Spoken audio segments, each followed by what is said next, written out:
Salut à tous et à tous, c'est Aineop. Aujourd'hui on se retrouve pour la seconde vidéo du tutoriel pour apprendre le Java. Donc j'ai pris pas mal de temps avant de sortir celle-là parce que c'était la rentrée, reprendre les cours, les exos, etc. Puis fallait que je me réhabitue à un rythme normal de cours. Donc coucher tard, etc. c'est fini parce qu'il faut se lever à 7h le matin, donc c'est... Bon, voilà, bref. Et donc c'est pour ça que j'ai pris un peu de temps pour vous sortir cette vidéo. Donc, le sujet de ce deuxième épisode sera en fait de créer son premier programme. Parce que dans la première vidéo, ça n'a pas dû passionner grand monde, ce qui est logique, vu qu'on a juste installé ce qui était nécessaire. Je tiens aussi à préciser avant de faire la vidéo que j'ai installé le thème Mac sur Windows, parce que j'adore Mac, mais j'ai pas les moyens de m'en offrir un, donc j'ai un PC. Et voilà. Donc on va commencer la vidéo. Vous ouvrez Eclipse. Pour commencer. Mon PC est un peu lent, je sais pas ce qu'il a. Je vais voir s'il n'y a rien d'autre ouvert. Non.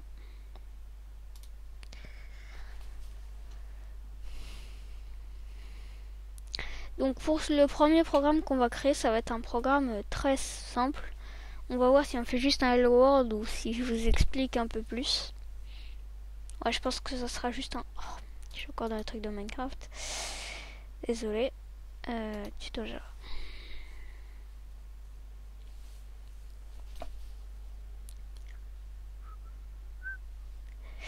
Désolé, ça prend un peu de temps à charger. Voilà. Donc, vous êtes dans Eclipse. La dernière fois, on s'était quitté ici, sur l'interface Eclipse. Donc là, vous allez aller dans File, New, Java Projects. Voilà. Donc, vous allez là-dedans. Alors, il se peut qu'il n'y ait pas de Java Project dès le début. Donc, pour ça, vous allez dans File, New, Project, Général. C'est Général ou Java? Non, c'est Java, excusez-moi. Java et Java Projects. Donc là, vous avez la version, le JRE de... Le JDK, excusez-moi. Le JSE, oh là là, je vais y arriver, de Java. Donc vous pouvez sélectionner, moi je laisse par défaut. Voilà. Donc project name... project name, ça va être le nom du projet. Donc là... je sais pas, vous pouvez mettre... Allez hop, on va mettre Hello World. Vous le créez. Et donc là, vous allez cliquer sur cette petite icône là, New Class Java, ou alors vous allez dans File, New et Class. Avant de le faire, vérifiez bien que vous avez cliqué une fois sur votre dossier, sur votre projet. Donc vous la rentrez, et comme nom, vous allez mettre Class 1. Alors, avec une majuscule au début, c'est très important. Et voilà, et vous allez cocher Public Static Void Main String Out. Donc je vous expliquerai après à quoi ça correspond. Donc faites Finish. Voilà. Là, normalement, sur la fenêtre centrale, vous aurez tout ça qui s'affiche. Donc ça, je vais vous expliquer à quoi ça correspond juste après. Et à gauche, sur Package Explorer, vous obtenez, donc ici, vous avez le nom de votre projet. Ici, SRC qui signifie source. Le package qu'on verra bien plus tard. Et donc pour l'instant, vous le laissez par défaut, vous ne touchez à rien. Et à l'intérieur, votre classe, donc qui va être le fichier qui contient votre code. Donc, à quoi correspond tout ça? Alors déjà, ce que vous voyez où il y a les doubles slash devant, c'est ce qui s'appelle des commentaires. Donc, on verra ça aussi plus tard. Donc, vous pouvez les supprimer. Vous supprimez comme vous voulez. Moi, j'ai supprimé pour que ça soit à peu près comme ça. Hop. Et ouais. Attends, on va remettre ça comme ça. Voilà, donc vous devez au final obtenir un truc dans le genre. Donc, on va commencer les explications sur qu'est-ce que c'est que tout ça. Alors, public. Alors oui, je vais pas tout pouvoir vous expliquer parce que c'est en fait ça, c'est des méthodes. Donc on verra ça bien plus tard dans la vidéo aussi. Classe, c'est un objet, donc ça c'est la même chose. Là, vous avez le nom de votre classe. Public, bon, bah, on verra ça plus tard. Statique, on verra ça plus tard. Void, c'est le type de la méthode, on verra ça plus tard aussi.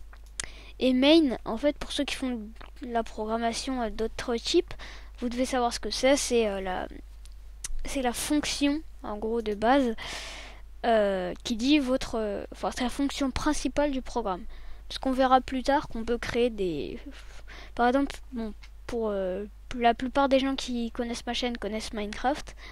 De ce que j'ai vu, hein, peut-être pas tous, mais enfin, Minecraft est constitué de milliers de classes et qui s'appellent toutes les unes les autres.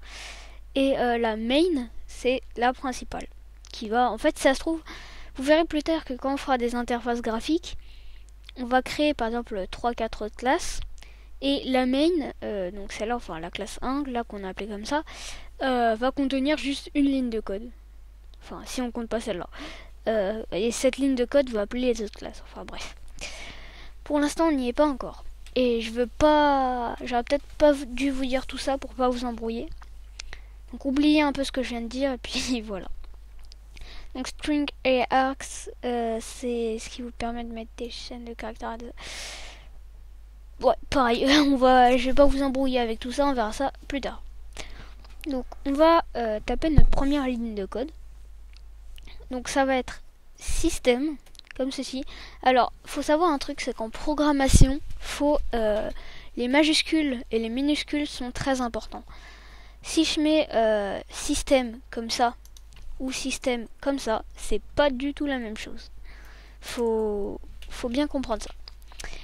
Donc, ensuite, en Java, on va utiliser... En fait, le Java est un langage orienté objet. Donc on va beaucoup utiliser les points. Et donc on va mettre un point et là on va avoir une liste qui s'affiche. Donc avec une liste avec pas mal d'objets, enfin d'objets, on va dire ça comme ça. Et en fait, tout ça c'est ce que contient le système. Système avec un S majuscule. Donc vous tapez out, voilà, point, print, ln. Et là, vous mettez ça, voilà. Alors, c'est assez compliqué, c'est assez compliqué à expliquer pour ceux qui connaissent pas le Java. En fait, système, c'est un objet en gros qui contient out. Donc, en gros, système, bah, c'est notre machine, donc l'ordinateur. Point out, donc ça veut dire donc la sortie de l'ordinateur. Et print, ça veut dire écrit. Donc écrit donc là dans la console. Donc, en gros ça veut dire à l'ordinateur écrit. Et là on va rentrer ce qu'il va écrire. Et le petit ln à la fin de print ln, c'est ce qui va faire automatiquement sauter une ligne. Donc je vais vous expliquer aussi comment sauter des lignes dans le texte manuellement. Ensuite les parenthèses, c'est parce qu'on va écrire du texte à l'intérieur. Et le point virgule, ça c'est tout le temps en programmation, sauf pour quelques exceptions qu'on verra après, comme les boucles, etc. Il y a un print ln en fait à chaque fin de fonction. Donc, une fonction, en gros, c'est ça. C'est ça, c'est une ligne de commande en gros. Ça c'est une fonction. Et donc il faut un point virgule pour dire ma fonction s'arrête ici. Si je le mets pas, il va me dire qu'il y a une erreur. Voilà, donc à l'intérieur des parenthèses, on va mettre des guillemets. Ça aussi, il faudra tout le temps le faire, c'est des repères qu'il faut prendre. Hein. À chaque fois que vous rentrez un texte, c'est entre guillemets. Voilà, donc là, entre les guillemets, vous mettez ce que vous voulez que ça affiche. Donc, nous, je vais mettre Hello World. Donc, pour ceux qui savent pas ce que c'est, Hello World, ça veut juste dire bonjour en anglais. Bonjour le monde. Et voilà. Donc là, vous avez juste à cliquer sur la petite flèche ici, là. Run. Et vous avez en bas Hello World. Donc en gros ça c'est ce qui se passe dans la console. Bon, normalement quand vous aurez fait vos programmes, que vous voulez les publier sur internet, etc., ça sera pas affiché là, ça sera affiché dans une console. Je vais vous montrer vite fait à quoi ça pourra ressembler dans le futur. Bon là j'ai pas toutes mes applications Java. Allez hop, je prends une au hasard. Voilà. Ça sera sous forme de console comme ceci.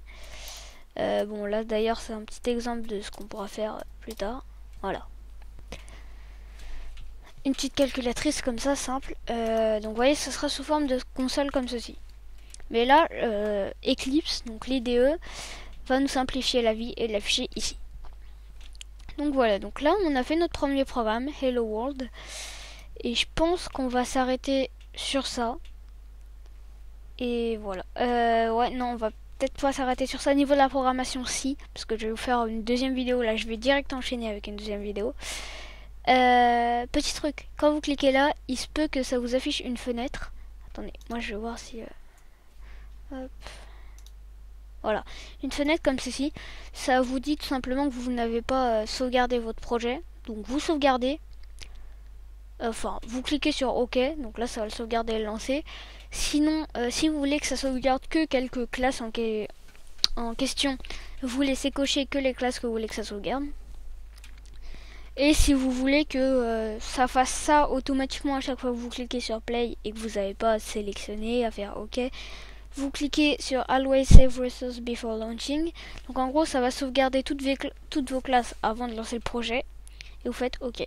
Moi je ne vais pas le faire. Hop, voilà. Donc maintenant la seconde chose que je voulais vous montrer, c'est dans votre dossier. Voilà, donc vous aurez normalement un dossier qui s'est créé, Hello World, donc du nom de votre projet. Et à l'intérieur vous avez tout ça. Alors donc je vais vous expliquer un peu ce que c'est, vu qu'il nous reste pas mal de temps.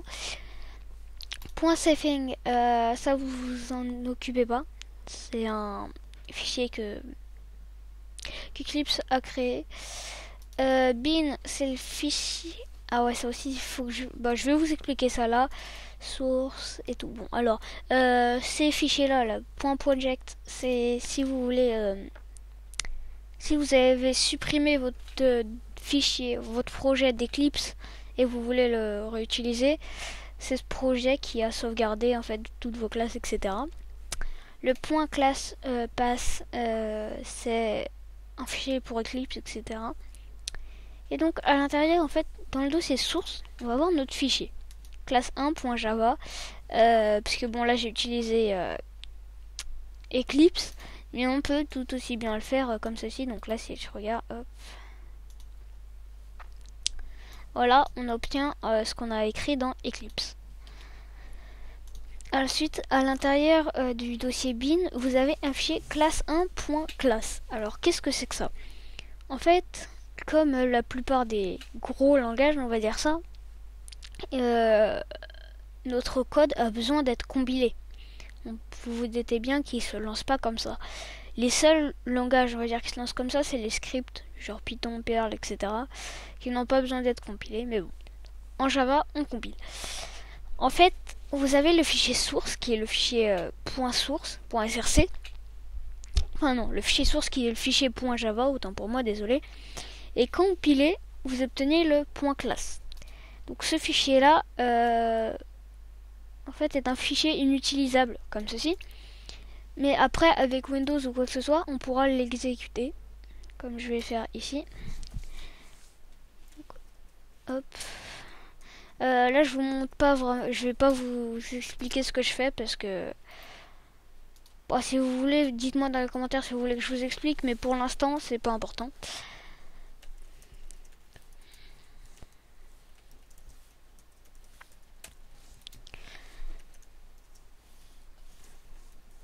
Voilà. Donc, en gros, voilà. Donc là, on a notre programme, Hello World. Voilà, voilà. Donc en gros, si vous voulez partager votre logiciel sur internet, faudra pas passer les fichiers .java parce que sinon les gens pourront modifier votre code à volonté. Bon après si vous voulez que les gens puissent modifier, bah passez-le, hein, pas de problème. Mais si vous voulez que comme des grands logiciels, par exemple si vous connaissez After Effects, c'est un très grand logiciel donc qui est fait de base en C++, il me semble. Je suis pas sûr du tout, hein, mais il me semble. Et c'est qu'une partie en fait. Une grande partie d'After Effects, notamment les plugins, etc., sont faits à base de Java.